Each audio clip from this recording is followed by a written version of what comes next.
Hello, good evening, good afternoon, good morning. I hope you are having a wonderful day. As you can see me today, now I am on my window, something I haven't done in a long time. And it's a little bit dark here, so I'm turning on my light on.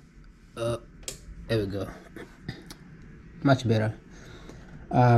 Yeah, so again, today, yesterday I made a commitment that I need to be able to wake up earlier because I've been waking up late at night, which is not good. I sleep at 12 and midnight, but that's not an excuse for me to wake up late. I should be able to wake up at least earlier.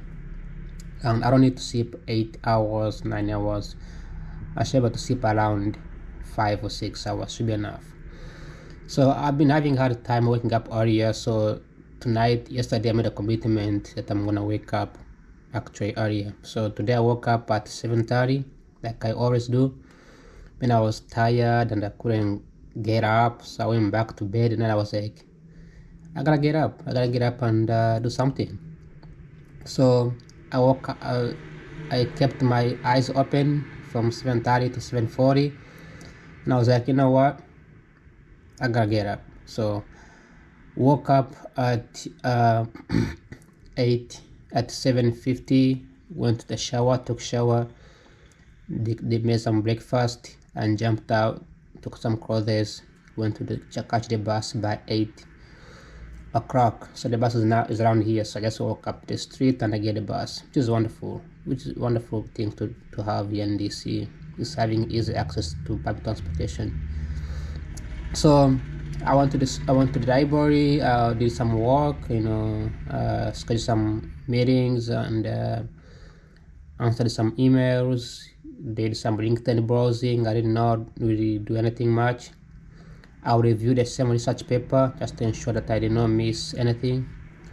So today I did not have any idea. I didn't know what to share. Even though I came home earlier, I still don't have anything to share because I didn't feel like doing anything when I was at school. So I know printing new papers and not print anything new. Just just there, doing whatever I need to do, reviewing some stuff and revising some stuff. So when I came home right now, I just took shower, this is why you should take shower when you get home.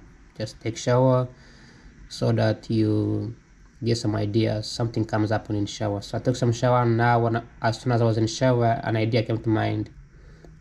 And this idea actually came in a research paper that I read yesterday. And in this research paper, there was an idea called universal income. So universal income has been around for many years. There has been a proposal in giving each and every individual some specific amount of money, some allowance. And this idea came to mind. I mean, I've seen this around, but it sounds crazy from an economics perspective. But it is something that we can maybe think about it, maybe talk about it now. We never know, right? In 50 years from now, 100 years from now, if universal income becomes a thing, we might actually, people will see this video and say, hey, somebody talked about it in the past. So universal income is the idea that people should be getting some specific amount of money, not too much, but a little bit, like capital or a foundation, something to start on and move on momentarily. And I'll explain a little bit more in a coming video. But many social scientists have been discussing about the idea of giving people some income, and some economists have argued that when if people are given money, free money, they will not be able to manage it, and they will be disincentivized to work. So they will be unproductive, which is something that is also mentioned in the research paper that I read yesterday, which talks about the welfare and the unconditioned cash transfer research paper. There has been a research in socialist countries like in Europe, where they have given some amount of money to people, and they will to see how they react, how to consume, and how their income improved if students performed better. The research has been positive, but we don't really know if it's going to work here in the state. Now, another guy came up with an idea, which is a crazy guy to think about. His name is Elon Musk. Elon Musk doesn't have like crazy ideas, but his ideas are more like towards engineering, computer science, extreme stuff. But he also came up with an idea, the same idea of universal income.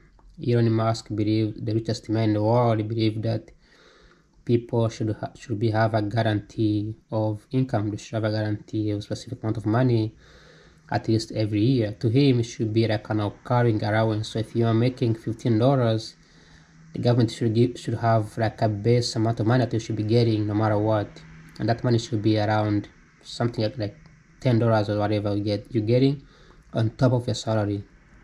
And this would, to him, this will increase the income. This will reduce struggling and the ability to pay money. But of course, these two groups of people who are making this assumption is Elon Musk and these social scientists.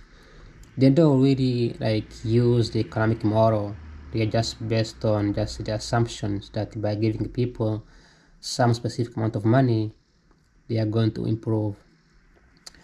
Now, I just want to say, if you give money to people, you have to be keeping in mind the circulation of monetary supply, or the circulation of money.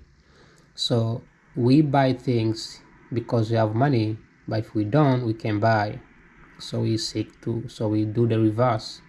We go and do something for free. In return, we get paid. So when you're working for a debt, right? So if you go to work in a factory, or in a bank, in a hospital, a doctor, a pastor in a church, you are working for a debt. And then once you finish the task, you have an agreement for whoever you're working for to repay you back, to pay you whatever you worked for. So this is called wages versus tasks, versus work, labor, wage to labor, kind of things. So then you get the money, you also spend that money to someone else who gives it the service or a goods or whatever, like buy food or pay rent, whatever. So that's how the money circulates. So the government tracks the money by looking at who is working, who's getting paid, and who's paying. So between the payee and the payer, so those two groups. That's how the money circulation works. So it keeps going that way. But not everybody has a chance to get a job. I'm unemployed. Not everybody has a chance to, go out there and use money, get access to money, or get access to what's gonna give them money, right? Especially in the poor countries. So, however, by giving people free money from the government, it's going to create a huge circulation of supply of money, which will make things less valued, and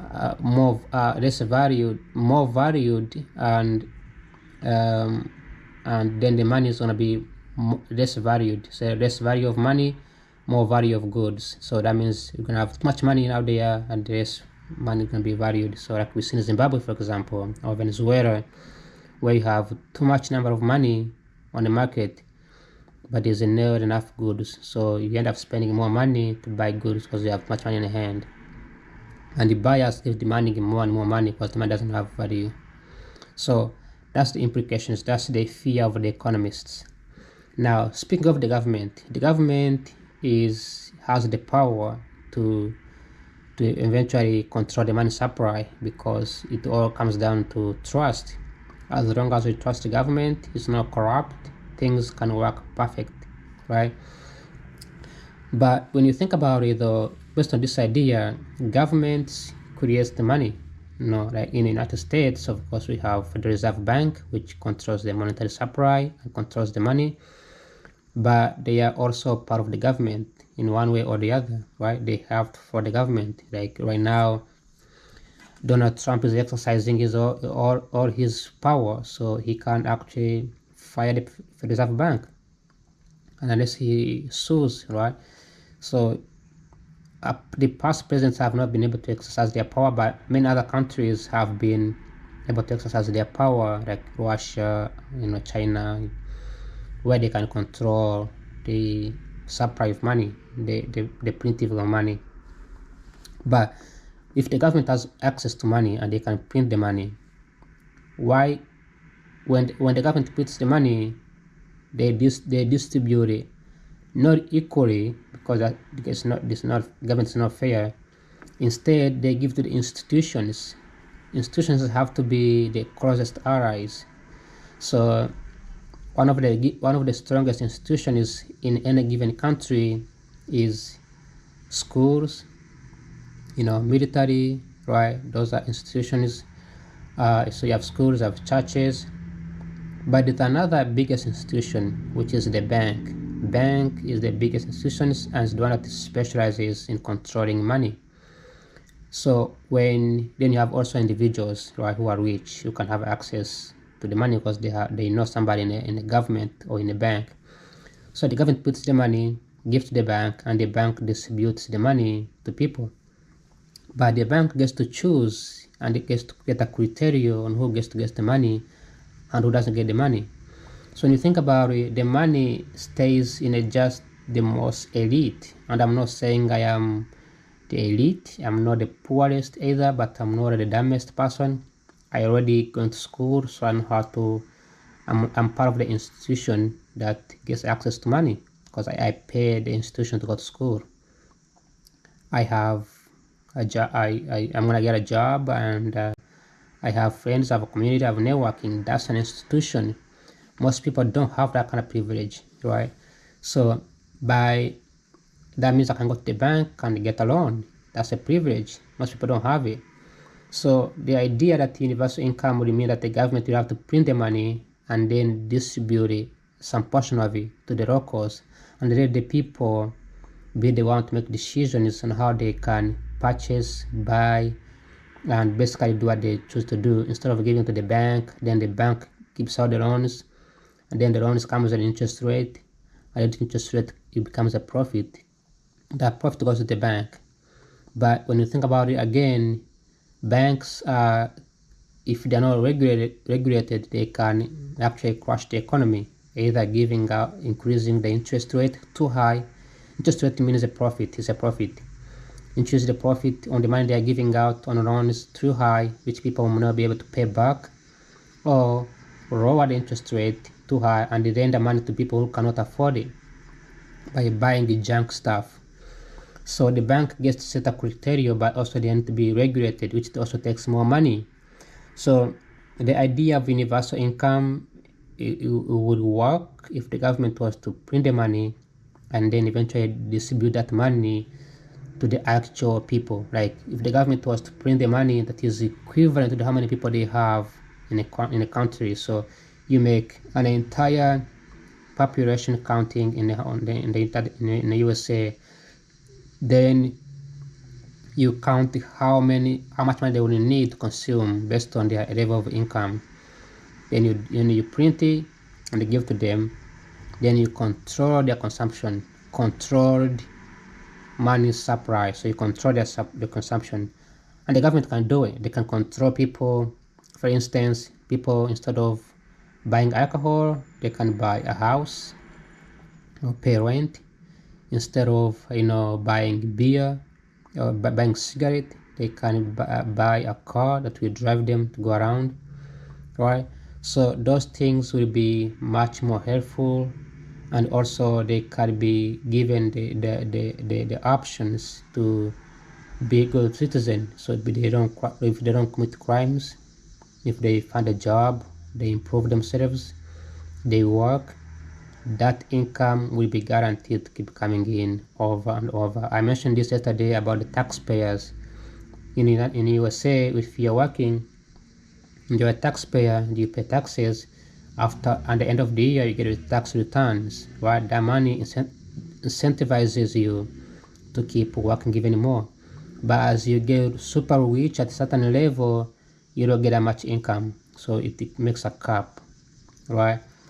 So that's a good thing. It incentivizes people to perform better. So What do you think about income? What do you think about the income, the universal income? Is it a good idea? Is it a bad idea? To me, I think no yet. It's not a good idea yet, especially if you don't have trust in the government, and we also don't have enough data to track each and every consumer on the market. That's all I have for today. I hope this was helpful. Again, thanks for watching. Bye bye. Ciao ciao.